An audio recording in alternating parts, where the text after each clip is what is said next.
Imagine lightning striking the map from the Pacific to the Black Sea. In a single lifetime, the Mongols rose from scattered steppe clans to the largest land empire in history. This is how they did it, why it worked, and why it did not last. Start on the grasslands of Mongolia. Life on the steppe was harsh and mobile. Clans moved with their herds. Survival depended on speed, discipline, and the horse. From this world came Temujin, later called Genghis Khan. As a boy, he was kidnapped, escaped, and learned the politics of alliances and betrayal. Strength on the steppe came from loyalty more than blood. Temujin would take that idea farther than anyone before him. To build a nation from rivals, he changed the rules. Temujin promoted on merit, not just family ties. He broke old tribal chains and reorganized fighters into units of 10, 100, 1,000, and 10,000. Leaders who performed rose. Those who failed were replaced. He rewarded loyalty with shared plunder, and punishment was even across ranks. Step by step, he defeated or absorbed rival clans, and in 1206 was acclaimed Genghis Khan, universal ruler of the Mongols. How did the Mongols fight? They were masters of the horse and the composite bow. Each rider carried several spare mounts and could move faster than most armies could imagine. They used feigned retreats to pull enemies out of formation. They shot with accuracy at a gallop. When needed, they adopted new tools. From Chinese and Persian experts, they learned siegecraft, built trebuchets, and used engineers to breach city walls. Orders moved quickly by flag, drum, and relay riders. There was a plan, and every unit knew its part. The conquests came in waves. Against the Jin in northern China, the Mongols combined steppe tactics with sieges and cut supply lines that fed cities.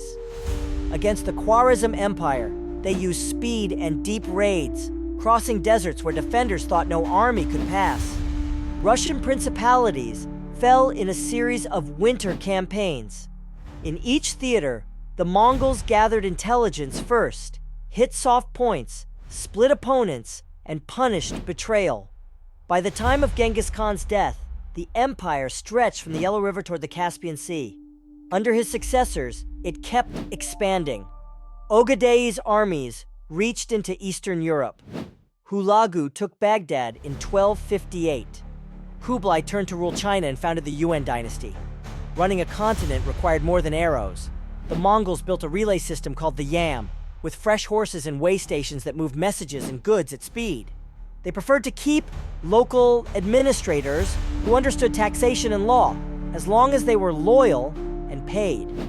Many cities were spared if they surrendered early. Religious tolerance was the norm. Buddhists, Muslims, Christians, and others could practice if they stayed out of politics. There was a legal code, often called the Yasa, that stressed order, loyalty, and penalties for theft or desertion. Whether every clause we hear about is authentic or not, the effect was clear. Trade and travel were safer than they had been in centuries. This stability is known as the Pax Mongolica. Caravans crossed Central Asia with silk, glassware, spices, and paper. Scholars and artisans moved between courts. Technology and ideas traveled with them. Paper money was expanded under the yuan. Maps improved. Diplomats wrote about lands that had been distant rumors.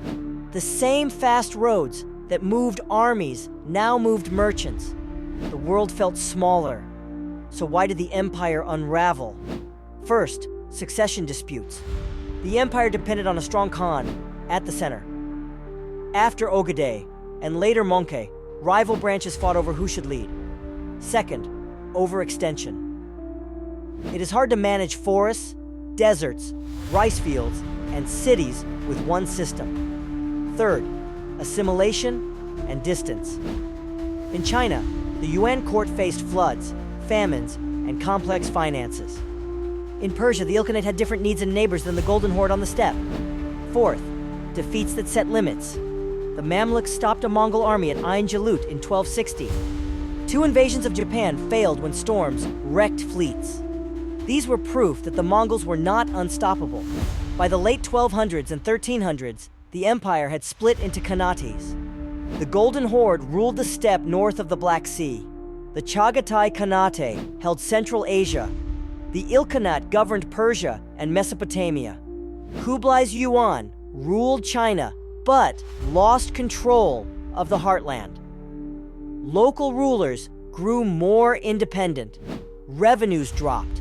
Rebellions rose. In 1368, the Ming dynasty drove the Yuan out of most of China. Elsewhere, the Khanates fractured, adapted, or were absorbed by new powers. What remains? The Mongols changed how empires thought about speed, logistics, and intelligence. They made long-distance trade safer for a time.